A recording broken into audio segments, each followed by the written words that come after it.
Which button do you push to detonate the reactor? Okay. Honestly, the buttons in Star Trek never made much sense. Yeah, honestly. All right, let's get started. This is broken. Wow. All right, so I'm a little bit more prepared this time. Surprisingly similar. Yeah, generally, yeah. Was anyone here? Is anyone here who is not here last week? I wasn't in. Oh, was I? I can't remember. I think you were here for the second. Yeah. All right, because we had a great lesson about different ways to plot your stories, different methods of figuring out what you're going to write. Today we're going to be talking about sort of the same thing, but more about what exactly you can do to make a good story while you're doing it. I don't know how best to explain it, but we're going to be talking about a few of these things: 3-act structure, 7-point structure, and the mice quotient, which you might have heard something about. So, first of all, there's different ways to tell stories, and let's talk about it first. Does anyone want to? Actually, no. So, first of all, I'll just explain. You have a pointer? I do. Wow. I'm prepared. I can recognize the binary cover. This is representing the Western. I don't know what the title of it is, but it's basically what we're used to in novels and any story of any length, a plot. And this is what we read in most of our books, almost all of our books, and it's what we usually think of when we think of story structure when writing. A little bit different than that is short stories. Did anyone actually read my story number? I read it during the did. meeting, right, Nice. the whole time. I read the first little bit. All right, cool. Anyway, you didn't actually have to, but thank you. I was just hoping so. One more thumbs up, man. Was it Basically- Binary Sons? Yeah. The way you tell a story in a short story is a little bit different. You don't go into as much detail, and you just basically cover what you have to cover and no more. The long story format is a lot more involved. You generally cover everything at some point, and you spell everything out instead of leaving anything really unsaid. Now, completely different than that. Basically, what defines this is both of these, they can be split up into a 3-act structure, or these other structures that we're going to be talking about today. Basically, this is what we're going to be talking about the rest of the time. Hi. Wow, big class today. So, just for information reasons, different than that is what we might call Eastern storytelling. Animes tell it like this. Their stories can't be split up into 3-act structures. Basically, you all know this pattern if you've watched anime, that you have this main character and some friends. The main character is super strong, but he doesn't ever come in until when he's needed. They work their way through different challenges on their way up to the bigger challenge, and they're always looking ahead at that thing. We need to stop there. The whole time, they are acting towards a goal against impossible odds, and they grow stronger in order to beat those odds. That's the pattern of Eastern storytelling, which you also kind of run into that with a few fan fictions that we read. It's not very common because it doesn't quite translate as well to an open and shut story that just text. Another one. It's something kind of unique to anything published online, is serially published stories. Basically stories that they might be planned, but they're not. They just basically keep going as long as the author wants them to, and stuff just happens episodically. Anyone know this story? Yes. Yes, you do. Yes. Which one is it? Diaries of Anne. Yes. It is the longest running story on FinFiction, and it's really good. It's a single story. Yeah. There's a series that's longer. Yeah. On FinFiction. On FinFiction. Oh well, yeah. Yeah, how Single long is story. it? It's actually A couple million words. Yeah, I think it's like 2.3. It's like 130 some odd chapters, and each one of them is 10,000 words. Give me a second, and I can tell you exactly. Once I find Just 2 of those chapters is the length of my longest story. Up to date, I don't think he has a single chapter that is less than 10,000 words. Wow. Yeah. Anyway, it's been going for like 2 years now, or longer even. And he's got kind of an overarching story, but really it's just about the character going on adventures. Things just happen, and there's not like an overarching like beginning and end, and you can't divide it up into 3 acts because each arc has its own act. And you see this in other long stories, especially ones that we didn't have in our fandom, or the ones that are published online. Just for fun, you guys are all familiar with Fallout Equestria? I heard of it. You've heard of it? I read like the first half. How many people have read it? Wow. You guys should. It's really, really good.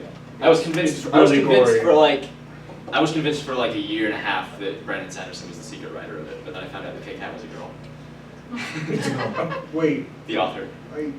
wow. Yeah. That's Anyway. impressive. Well, have you ever read Chester wasn't given the that sort of- Austrian series? But, I had the same kind of impression reading those books. They're that good. yeah. What if they're all being written by an AI, and that's what's running writing the Brandon Sanderson novels and most of fan fiction? Yeah. Then I'd like a copy so I can use it to write more stories. So, the original Fallout Equestria is very much a Western style, Western traditional, whatever you want to call it. It has a beginning and an end. It follows a predictable pattern to that end, and it follows the structures that we talked about. You all know Project Horizons, the spin-off one by a different author.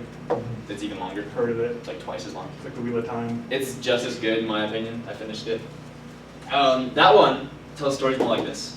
It has an overarching storyline, but it doesn't tell it the same way that the Fallout Equestria tells its main storyline. It's a lot more episodic. They cover different challenges, kind of like the Eastern storytelling. They have multiple conflicts, multiple villains. They tackle each of them pretty much. I mean, they run into them like all the time, but when they finally get around to resolving certain conflicts, they do it one at a time. This big one, okay, we finished that one, this big one, then this big one. It's different. So, this is just really for awareness. So next time you read something really long, think about yourself what kind of story it's telling and how it's telling. All right, so let's get into, why is this thing still up here? Hold on. There we go. All right, so the first one, the 3-act structure. Does everyone's familiar with that? Does anyone not know it? Okay, but most everyone does. The basics of it, at least. Let's say 3-act structure is not my favorite. I don't think it applies just universally, or it's not as obvious, pointing it out. But there's pretty much any traditional style story that you read or watch or whatever can be split up into 3 basic parts. They're not all going to be all at the time of equal length. Sometimes they are. But basically it's beginning, middle, and ending. And the best way I've heard it described is in the first act, you run your characters up a tree. They're running away from a threat. They're just reacting to whatever the conflict is. If there's a bad guy, the bad guy is usually carrying out his plan. People are just starting to notice it. And so by the end of Act 1, they're stuck in a tree. And nothing really too important happens. But while they're up there, they're having rocks thrown at them. They're in danger, even though they're safe for the moment, but they can't stay there forever. Basically, it's the middle part. It can be just normal life, depending on the story. Not everything is, peril all the time. The third act is getting them down from the tree to go tackle the threat. So it's the climax. It's the point, basically. Somewhere in the middle of Act 2, there's going to be a point where your characters stop reacting. They start acting. They start being proactive. So today we're going to be talking a lot about Harry Potter, because it makes just a wonderful illustration of all these things. Harry Potter and the Sorcerer's Stone can be split up, like I said, wonderfully into 3 acts. The first act, Harry is being introduced to this world, and his friends are, and they're just like, whoa, look at these staircases, they're doing cool stuff, and everything's magic, and wow. But they're starting to notice the clues that something not quite right is going on. Act 2, they're used to the world, they found their place in it, and things are starting to heat up. And they're starting to realize, wow, we need to do something about this. Act 3, they go for it. In Harry Potter, Act 3 pretty much starts when they realize we need to go down the trap door. Well, actually, no, it starts earlier than that. It starts when we realize, hey, we need to talk to somebody about this. We found this out that no one else knows. We need to do something. Is anyone here not familiar with the story of Harry Potter before I go too far with this? Good. Okay, cool. Awesome. All right. Next way of looking at a story, the mice quotient. Does anyone know this? No one does. I've heard of it. Okay, so I've heard of it. It took me a while to quite understand it. So this is Orson Scott Card's method I think. that he's explained in a couple of his books, like How to Write. Science fiction, I think, is one of the books. Yeah, I read that. It's not about mice or math. That would be adorable. Dang it. what it is it's an acronym. It stands for milieu, idea, character, and event. And basically what these are, they're less about like the order of a story and like when things happen or what exactly is happening. They're more about what the story is about. These are basically 4 different things that you can write a story about that there can be a plot arc for. Milieu is a French word, don't worry about that. It's basically setting. I'm pretty sure that he only picked milieu so it would be an M, and so it wouldn't be like size or something, it would be something memorable, mice. Anyway, milieu is setting. It's when a story is about setting, it ends when the new setting is introduced. It begins when the new setting is introduced, it ends when they leave that setting. So basically when a character leaves home, the story starts. Or the milieu story starts, the milieu plot. When they leave, when they go back home, the plot ends. Or maybe it's when they go to a new place. I don't know. That is so neat. Yeah. So Alice in Wonderland, classic milieu story. The real story begins when she goes to Wonderland. It leaves when she leaves. Even though there's stuff before and after, Wonderland has its own arc, basically, for her. She's exploring it. Other examples are The Hobbit. He leaves the Shire, he goes back home. Same with Lord of the Rings. Anyone have any other things that pop in their mind? Narnia. Narnia, very good, yeah. That's awesome, I haven't thought about that one. Anyone else? Does this make sense? All right, idea is another kind of, it's even more obvious. Basically, the idea plot starts when you ask a question, and it ends when you answer the question. Mystery stories are almost exclusively idea plots at the center. Sherlock Holmes. So, at the beginning, even though there's some introductory stuff, the real story starts. Who did this? How did it happen? And it ends. We find out why and how, and we confront the person. We catch up. Character. This is the most central of all of them. Modern writing, you've all read like the classic stories, and they're just kind of like weird and boring. A lot of it's because we're used to, in all our stories, having a character plot at the center. We were used to watching the character grow, seeing things from their perspective, having an arc. It's pretty much all about them and their personality and their experiences and the way they view things. So for instance, Harry Potter, the entire thing, instead of being the story about the struggle of good versus evil, a story of magical world, it's a story about Harry at the center of everything else. It's called Harry Potter. It is, yeah. It's not Hogwarts, that's not the title of the series, it's not Stop speeding Voldemort. Stopping Voldemort, yeah. Hermione and we're awesome friends. Yes. So, character is really important, so remember that. Event is pretty self-explanatory. Yes, the plot starts when something happens, or maybe when something doesn't happen that's supposed to happen. Basically when the status quo is broken, the event plot starts, and it ends when the status quo is reestablished, or they have a new one. Has To replace the anyone ever read the Mistborn series by Brandon Sanderson? Has anyone not read it in this room? Oh. Yeah, I because read, that's like, a great the example. first first Yeah, between the 3 approaches, it's a great example of that. Of event? It definitely is, yeah. When you get to the end of the series. Yeah, but in the 3rd book, yeah. Spoilers. I think it kind of covers all 4 of those bases. It does. So. So, Yes, it does. that's what I was going to talk about. Is this, yes. So, you might notice that not every story is limited to one. Now, short stories, really short stories, they usually just focus on one and they don't have to tell the others because they don't have time or room or whatever. Long stories, like full novels, they usually have all 4. Basically, the longer a story is, the more of these mice points should be involved. Make sense? So if we're combining them, say Harry Potter again. We have a milieu arc, Hogwarts in the magical world. It starts when Harry leaves the Muggle world and goes there. Probably for the first time he goes to Pinky College. We'll call that the start of the mice arc, of the milieu arc. And it ends when he goes home at the end. We have an idea that Harry is famous. We don't know why. We find out why eventually. And he's famous because he's special. You need something? Or you just watch? Okay, cool. Sorry. And it ends, Harry finds out why. Dumbledore tells him, he's like, hey, this is how you beat him because your mom died for you. So you're special. We have a question and an answer. The character, very beginning. Harry is this sad little boy who is lives under a cupboard and stuff. And he has no friends. No one likes him. He's really kind of pathetic. At the end, he has all these friends. He defeated Voldemort as an 11-year-old boy. and he's famous in this magical world. He's learning how to become a great, powerful wizard. And there's a bit of a contrast between there. Events. Something's going on in the wizarding world. Someone tried to steal something out of Gringotts, which has never happened before. No one's actually succeeded in breaking in. So that's our first clue. That's pretty much when it starts. Either when he finds out or when he first sees Hagrid take the thing out of the vault. It ends. We have the confrontation. We find out it wasn't Snape. It was Quirrell with Voldemort the whole time. And the event is resolved. Harry beats Voldemort and Quirrell, and status quo is returned. All right.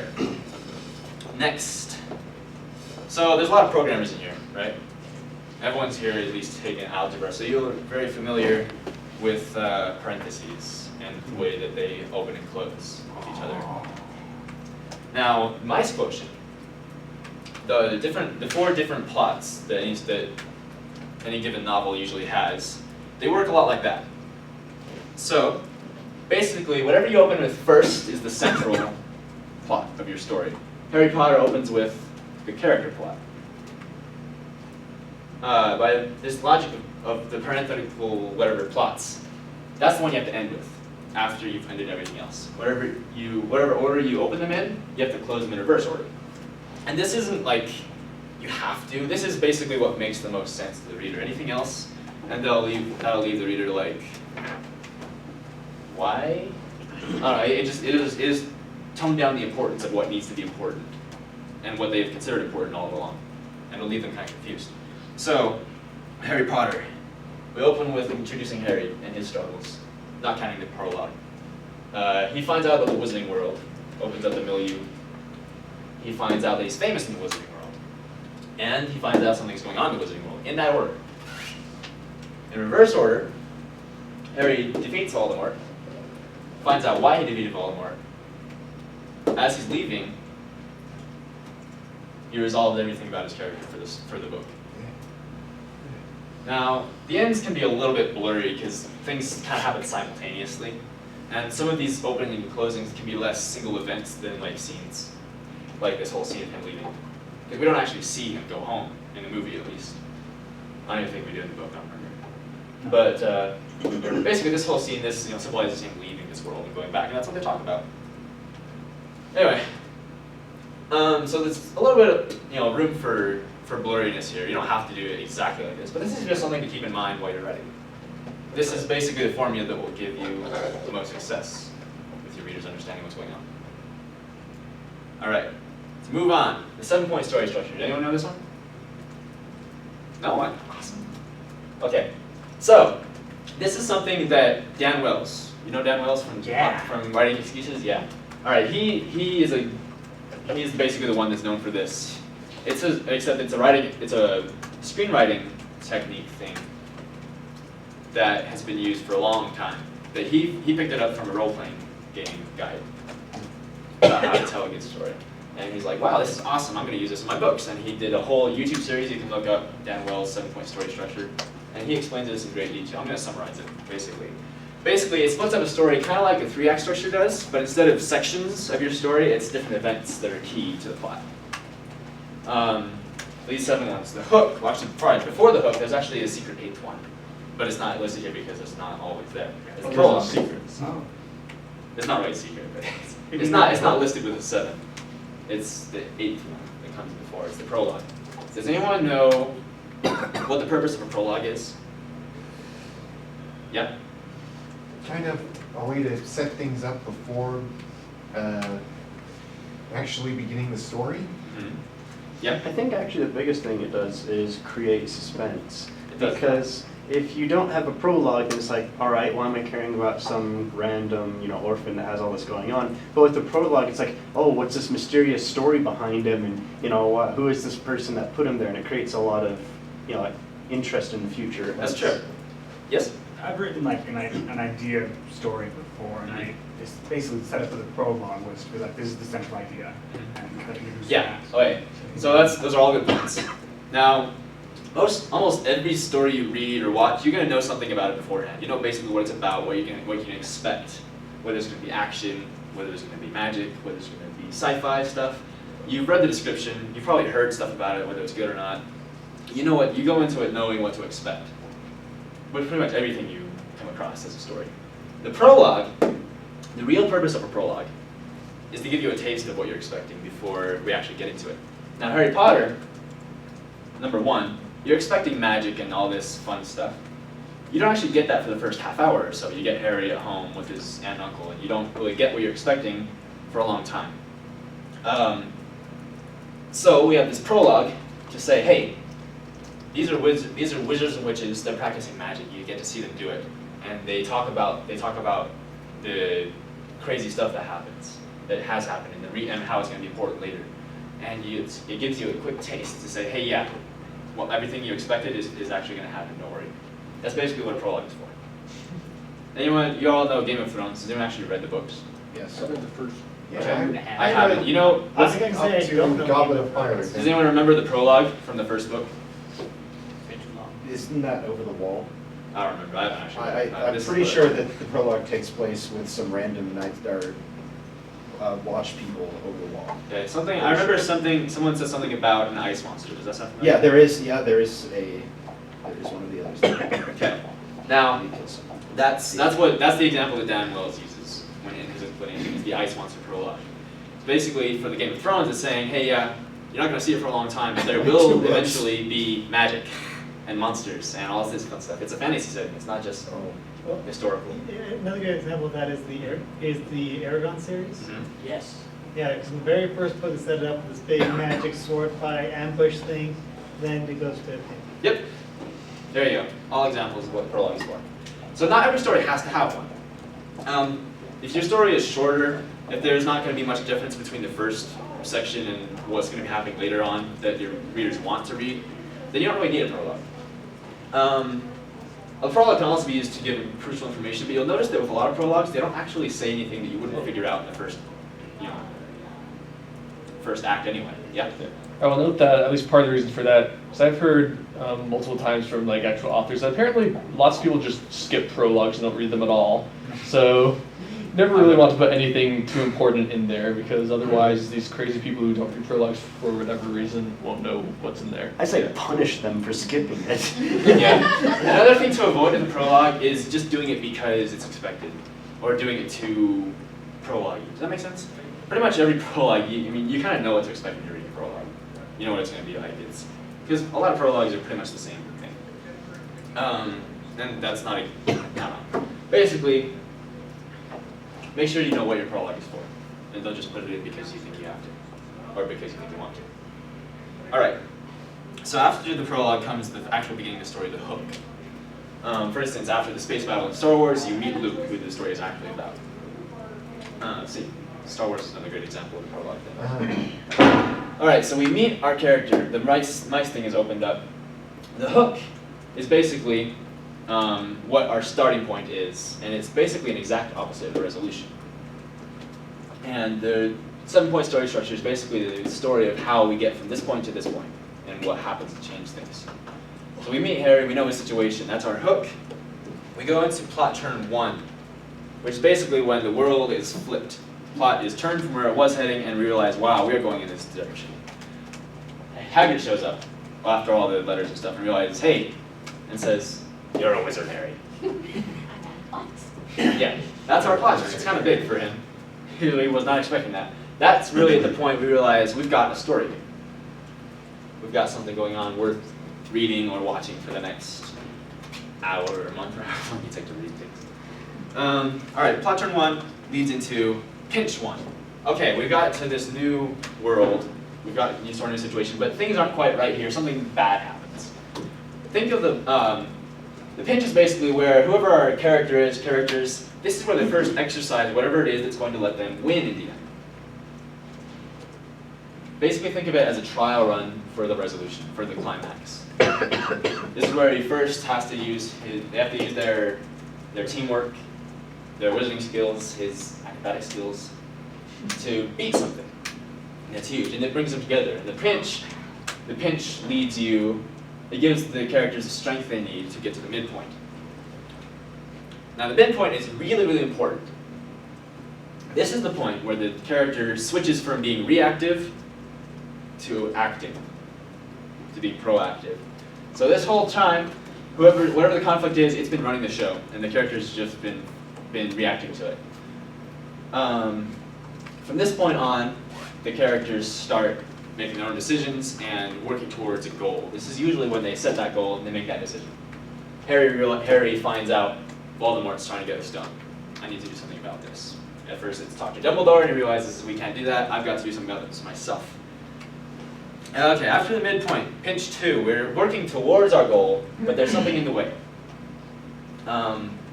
It's something that we have to, just like pinch 1, we have to practice, use whatever skills we're going to use at the end, and exercise them now.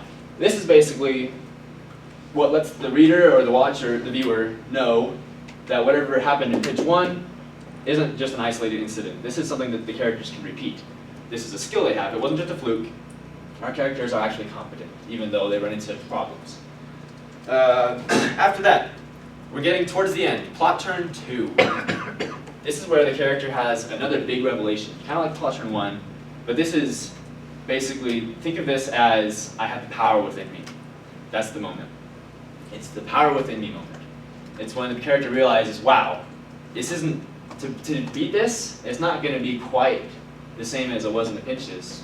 I'm going to have to use something else. Something that has been hinted at the whole time, but something that hasn't been quite revealed until now. It's been foreshadowed, but this is where it actually shows up. Harry realizes, I'm the only one who can get the stone out of the mirror. And he gets it. He realizes that by getting it. And then we get into our resolution. Everything's tied up. The conflict is resolved. We got our answers to our questions, and we tie up our mice plots. Make sense? Anyone have any questions about the 7-point arc yet? Okay, good. I got more to say. So, this doesn't just apply to the story as a whole.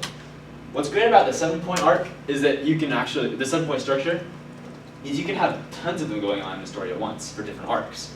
So for instance, in Harry Potter, we have a friendship arc. We've talked about Harry Potter a lot, like I said.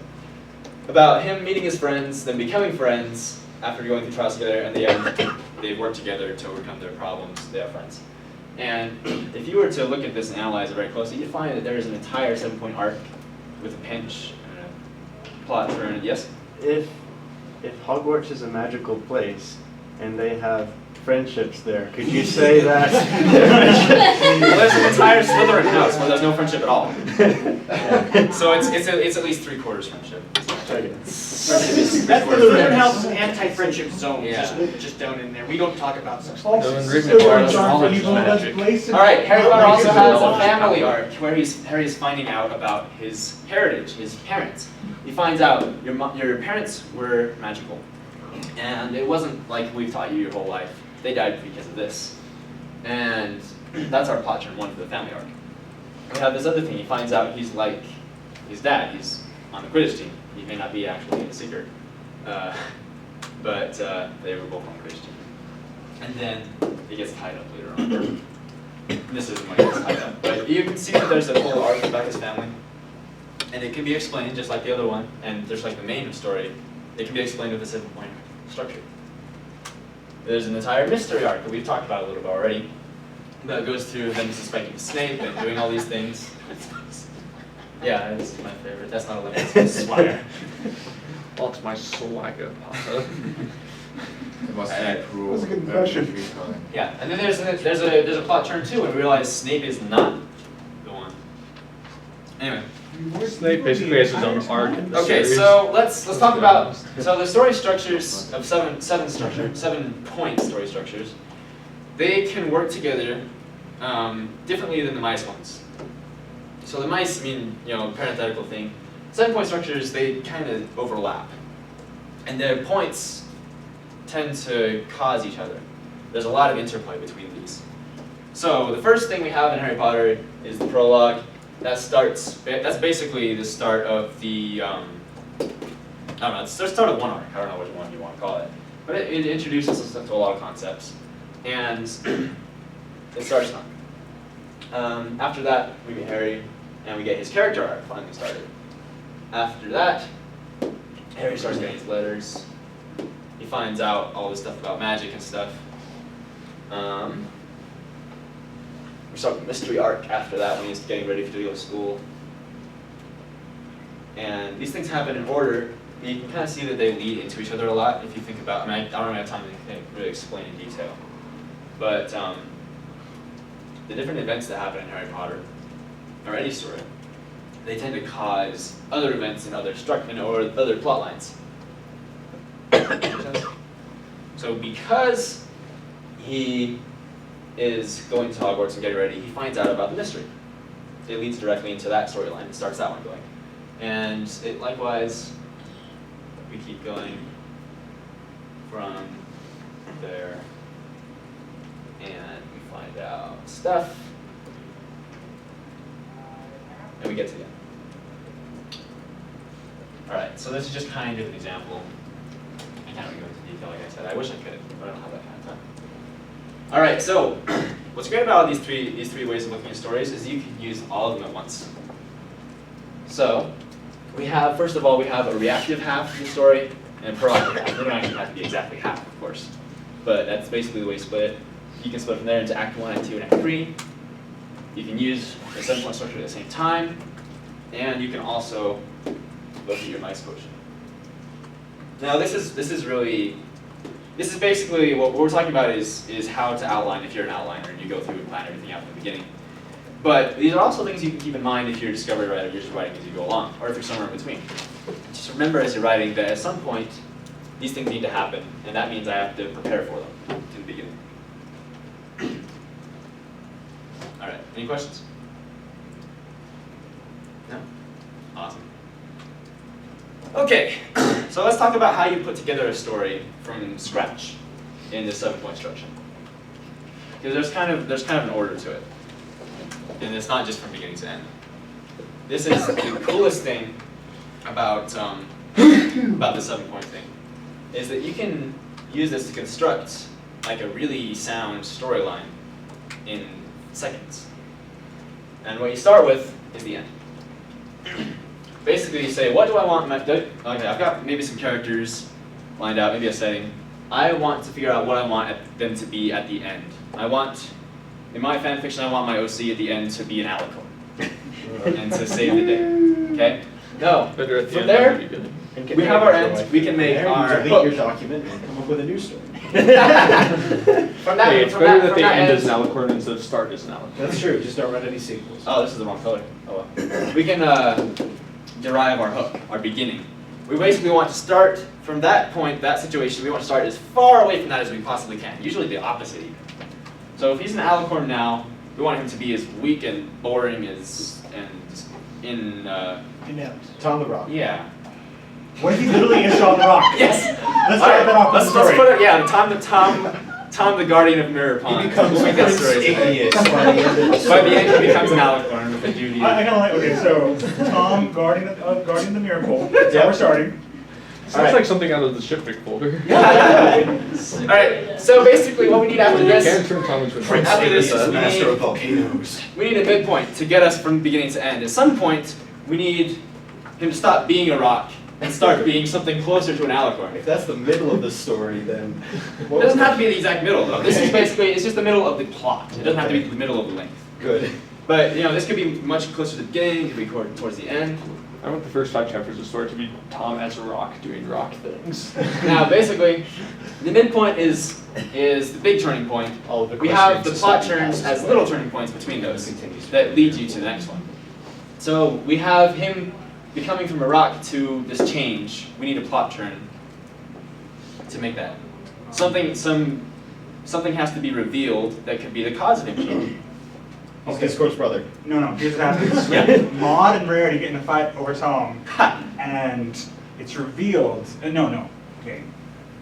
They both get into a fight, but Maud wants to keep him the way he is. Oh. And Rarity keeps thinking that he's actually a pony trap as a rock Ooh. and needs to save him. But Yeah. Maud's like, I'm sorry. Sorry. I was gonna say Mod created him, but then I realized that Rarity actually created him. Well, from that actually, one episode. Discord created it, which could help. Yeah. Oh my gosh, I Discord created him? Oh, Rarity Now, should what covered him if out. Discord shows up? He's like, hey, this is my rock. I'm gonna turn it into a pony.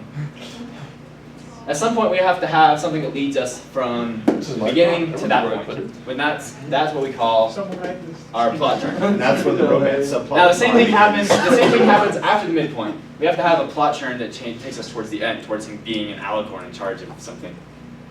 So what's that point that takes him? Well, let's say, what does Discord do first of all in the midpoint? What are we gonna say? Cackles maniacally. Maybe the spell wears off and he turns back into a pony. Oh, so we turned a pony into Tom Originally. originally. Maybe and now, he's from like the era of Discord's first reign. Okay, so after our midpoint, we have Maybe our he situation. starts World the Bearded. Maybe she's a pony named Tom. Anyway. No, is he human? Trapped? No, I'm just kidding. Nope. No, we're No, different different genre. Alright, so Oh, our yeah. midpoint leaves us with another situation, kind of like our hook does. Where we're part of the way to the end, but not quite. Now our situation is that we now have a pony, and we want to make him into an Alicorn. Well, how are we going to do that? Probably not Discord magic. So he might use like apprentice to maybe Slusher or something. I don't know. We could have a sci-fi plot. Well, this was where he's like He's stealing, actually a like, meteor. wings and horns from other ponies that die. He becomes a mortician, and so he's like working with. No. That's super morbid. This is, Wait, Is are this you a Dr. gonna Herbert suggest West that story he now? becomes Is that- the understudy, not the student of the Grim Reaper, and he Yeah. becomes the Well, Alicorn the of title Death? of the title of our story was like Guardian of Mirror Pond, wasn't it? I don't know if that's Yeah. Taking a wave. Yeah, where Maybe did he go clones from there? himself into an army to fight No, the no. changeling. Ooh! Maybe the clones that like disappeared, he just takes their wings and horns. And just Maybe kinda, he clones himself, and at some point, at the end maybe, he combines with his clones, and they become an Alicorn. Or maybe he And makes that's- so many and clones. That's how Equestria was destroyed. No, he makes so many clones, and he's the first clone that got cloned, and he's actually the origin of the changelings. Oh, yeah. There we go. If he's guarding the mirror pool, he's protecting Equestria from the chaos that would cause.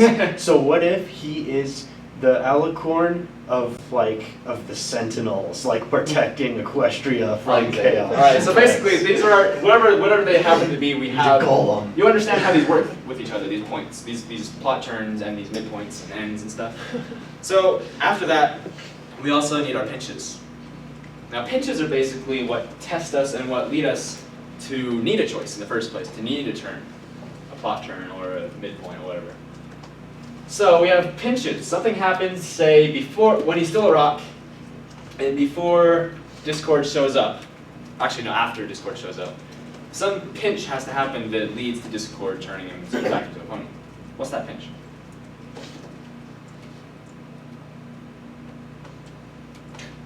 He sees Maud and Rarity fighting over him, and decides just to have some more fun with it. Okay. We release a creation. of He Discord. needs some fresh chaos. Yes.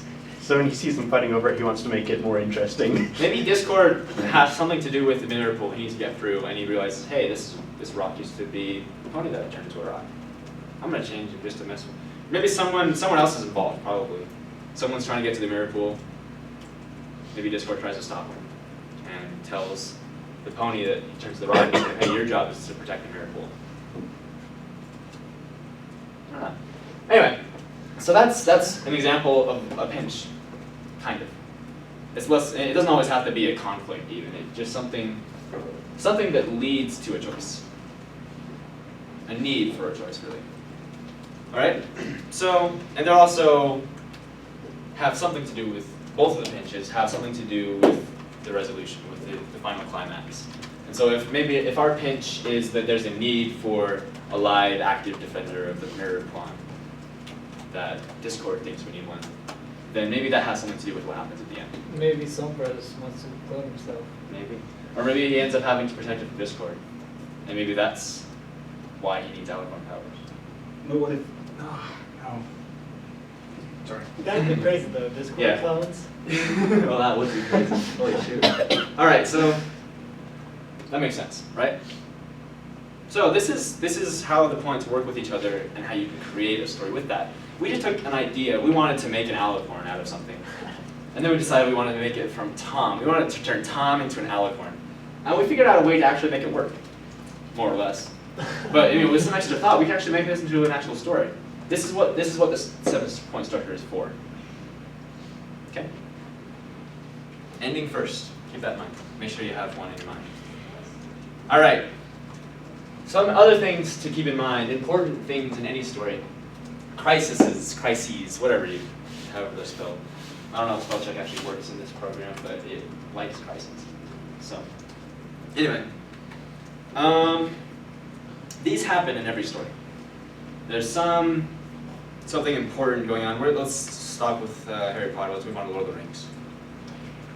Things that are important that are, things go wrong, basically, that lead to a change in situation. Gandalf dies. Boromir tries to take the ring from Frodo. Now this leads to them changing their course, and Aragorn taking over, realizing we can't go the same way that Gandalf wanted us to go. We have to go differently. This leads to Frodo needing to leave the group because he realizes, wow, if Boromir can betray me, then they all will eventually. At the end, Gollum betrays them again. And that's a crisis. Make sense? Do you understand? You don't have any questions about crises? You'll understand them. Anything you want me to try and answer? Okay. Crises, like we talked about, pinches, they lead to decisions. They lead to plot turns and stuff. When something goes wrong, you have to make a decision. Everyone has to decide whether or not he wants, what we need to do after Gandalf is gone. But what's really important is the decisions that the characters make, the personal decisions, and there's a few of them that are important in every story. Basically, in the beginning, the character decides to do something important. Harry decides to take his ticket to that's an important decision, even though it's an obvious one. Frodo decides to take the ring to Rivendell. Eventually, he decides to take the ring from Rivendell, when it's not quite so obvious a choice. Sam decides to go with him when he splits up from the group, and Frodo decides to take Sam. Frodo decides to keep Gollum. Frodo makes a bad decision. Not all decisions are good ones. What's really important is failure sometimes. You have to include that, or else things get boring. So decisions are just as important as things going wrong. And the ones you want to remember is your main character has to decide in the beginning to have the story in the first place. And at the end they have to make there has to be some, let's see. In the middle they have to decide to start acting instead of reacting. They have to decide on the goal and to work towards it. And at the end, there's usually some other decision, which can take any number of forms. And there's lots of ones in the middle. All right. Something to remember about these crises and decisions is you can't just throw them up out of the blue. You can't. Okay, that's what we call Deus Ex Machina. And it can be negative or positive. What you have to do is you have to foreshadow these things. And just basically so the reader isn't completely fed up with their story, to avoid reader frustration. Before Gandalf dies, we have the foreshadow, not the frustration, that there is something dangerous down underground, and Gandalf is not quite up to the task. He's afraid of it. And that fear eventually pays out. So Tolkien and Jackson and whoever else is in charge of these decisions gives us some foreshadowing to show us what's going to happen eventually. Before Boromir makes the betrayal, which would be really out of the blue if there was no foreshadowing, we have all this foreshadowing. He spends all this time talking about what he wants to do that's against what's actually best, but it's what he thinks is best, even when he's not thinking about that clearly. But it's foreshadowed long before it happens. And if you didn't know the story of Lord of the Rings, you could generally kind of predict what's going to happen, if you know what to look for. If you're just receiving and not actually thinking about what you're watching or reading too deeply, then these things are actually really cool. Because when it finally happens, you're like, whoa, I should have seen that coming. If you're like me and you've been studying this way too much and you start analyzing things, then you start to say oh yeah, Gandalf's totally going to die. Boromir's totally going to betray him. It kind of takes away from some of the enjoyment. But The TV trope problem. yes, that's it. TV tropes will ruin your life. Yeah.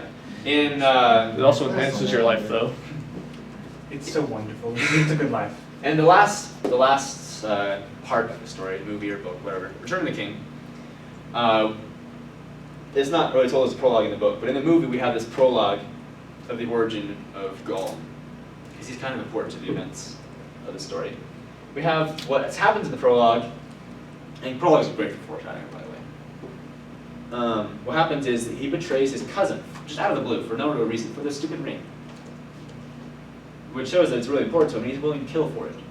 And we've seen, at the end of Two Towers, he was like, yes, because I had to do it, or whatever. You know, he's coming up with a plan. This is foreshadowing of what happens after that first betrayal. That he's not going to be done with just betraying, he's going to try and kill someone. And basically, the more foreshadowing something has, the more important it's going to be. And the general rule is, if you're going to have any sort of crisis or important decision, you want to have at least 3 mentions of it beforehand, foreshadowing. The rule of 3. Here, for instance, with Gandalf, we have this book that Saruman reads, and he's like, "You fear to go into those minds." And we have, later on, he says to the group, there are darker and fouler things than orcs here in these minds. And there's a lot of like imagery foreshadowing. Also, not quite imagery, but not like flat out said. When the Balrog finally like starts to show up and it's like flame and everyone's running away can be foreshadowing. All the orcs running away can be considered foreshadowing. Gandalf foreshadows his death by saying this is a foe beyond anything, whatever. He's basically saying, in not the exact words, but he's saying that I'm going to die. This thing is not strong. I'm not strong enough to beat this thing without dying. Make sense? So those are the 3 big foreshadowings. Well, the second one not so much big, but there's probably another one I'm not thinking of. Better. All right. So foreshadowing is very important. You have to keep that in mind if you're discovery writing. You want to keep it in mind if you're outlining different ways. All right. After this. Okay, we talked a little bit about failure when we talked about decisions, but the try-fail cycle is incredibly important to what you're writing. Basically, the story is about your characters trying to do something. Sometimes they don't decide to do that something until halfway through, or even 2/3 of the way through, but they have to try. And not just for that thing, but for lots of other things. Not every try should be a success. In fact, most of them should be failures until the end of whatever they're trying to do. Because, you know, when you succeed at something, that something is gone. Anyway, if you have a character like, I don't know what an example is. You mean good fan fiction? Oh yeah, sure. There's the famous like My Immortal fan fiction where you have the main character who kind of walks through Hogwarts as perfect as can be. Mm-hmm. So. Yeah, there's lots and lots of negative examples. Basically, if you don't have failures for your characters often, not too often, you don't want to be like every time failure. Because you want to show unfortunate events. Yeah, there you go. But if you have a story where the character just succeeds at everything they try, who cares? Like, why are we reading this? There's no conflict. We don't care what happens. An example of this, I think this is the next picture coming up. Yes, okay. Jack Sparrow, Jack freaking Sparrow. How often does he fail at things he tries? Quite often. Well, yeah, but like think about like the little things, not like He the big fails with important plot style. things. But when he does he ever actually fail? Are there any actually consequences to his failures? And he always wins in the end. He gets Think thrown in about jail for a while. In Dead Man's Chest, okay, the whole island scene with the cannibals, the crazy stunts they do.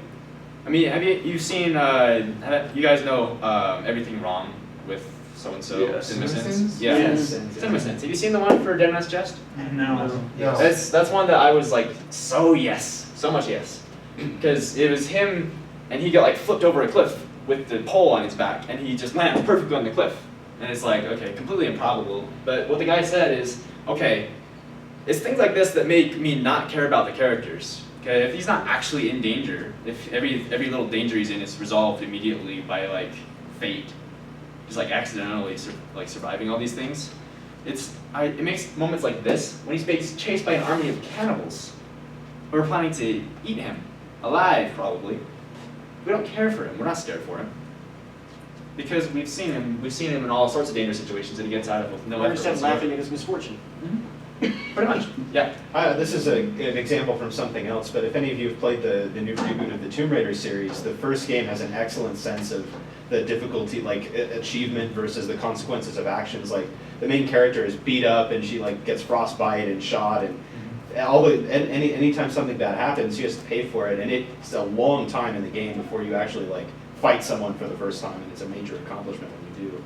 And, yeah, they add a lot of interest and depth to a story. They make it real. And they make us care about the characters.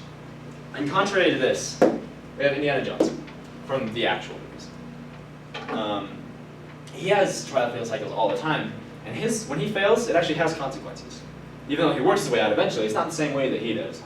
He actually gets in trouble. He gets hurt. I don't know what happens, I don't remember. The Nazis get the Captured Ark of the by Covenant. Nazis. Yeah. I mean, he gets captured, and they actually like kill people. The Ark of the Covenant worked itself out just fine. Yeah. But you understand, with him, because of those trial fail cycles, when he's actually in danger, we're actually like, we don't know what's going to happen. We aren't like completely confident that it's going to work out fine. It could work. I mean, working out fine might have to wait until after something bad happens. Make sense? I don't know if it's the best example, but it's the one I thought of. All right. Next. This is really the last. Oh wow. Yeah, this is like the last thing. Promises to the reader. Anyone recognize this scene? Maybe the red sword, cloaked guy. Is this from Game of Thrones? No, it's Ariel. Yeah, this is Aragon, the movie. Oh, that's why I don't recognize it. Yeah. Yep, no. I forgot about that abomination. Please don't recognize it. Continue. The only thing good about that were the special effects. Yep. All right. So, what happens Which makes now? sense. Aragon, the books series, the Inheritance Cycle. Paolini was very careful to follow all these structures very carefully, which is why they work out well as a story most of the time. But the movie kind of botched everything in really important ways. Oh yes. Yeah, and one of these is by failing to follow through on promises to the reader. So, this is something to keep in mind. It's not something you can quite plan for. This is something you need to watch out for. Now, when you write, whether you're discovery writing or planning things out, whenever you actually start putting pen to paper, so to speak, and coming up with text that people will eventually read, you are, like I talked about when I did my editing lesson, you are looking at it as an author differently than any reader will. And that means that basically they will notice things that you won't. Now, a lot of those are things that you refer to, things that you say, things that happen, that the reader will come to from reading that. They will expect follow-up later on. And we call those promises to the reader. And you have to watch out for those as an author. And another note on pre-reading. When you ask a pre-reader to go through your work before you actually submit it to publish it, whatever, a really good thing to do is to ask them to look for these promises. They say, based on reading this first chapter, what sort of things do you want me to follow up on later? A good pre-reader will watch out for those if they know what they're doing pre-reading, what to tell you about. So Aragon fails in this, the movie at least. Yeah. So my least favorite part about the whole movie was the Razak's death, right? They kill him off in the first 45 minutes of the movie, which is stupid. Because the whole beginning of the movie was setting you up that there's going to be this huge chase. You're not quite strong enough to beat them yet, but you will be if we keep working. I'm only really bringing you along with them so I can get you to this other place and to do this other stuff.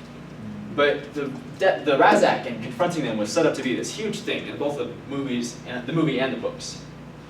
And in the movie, they just kind of throw it away.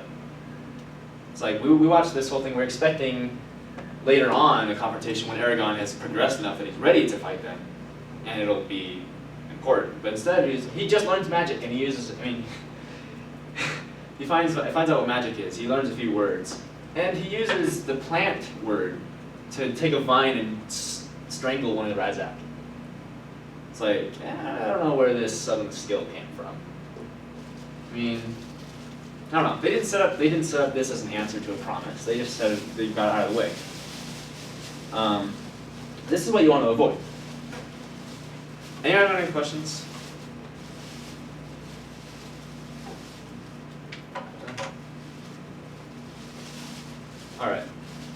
So, that's the end of my slideshow.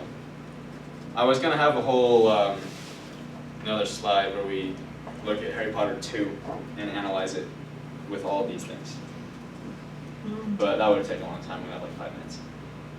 So, yeah, basically, any questions about anything whatsoever? Anything whatsoever? Yes. When will we have human level AI? He's got an answer. I doubt it. Probably not. All right. Year 3042. Well, Millennium, if guys. there's no questions. season 5 going? You mean 15 years ago? If there's no questions for me, then I guess we're done. Oh. Vague Christian concept. Okay. All right. Thank you very much. Yay.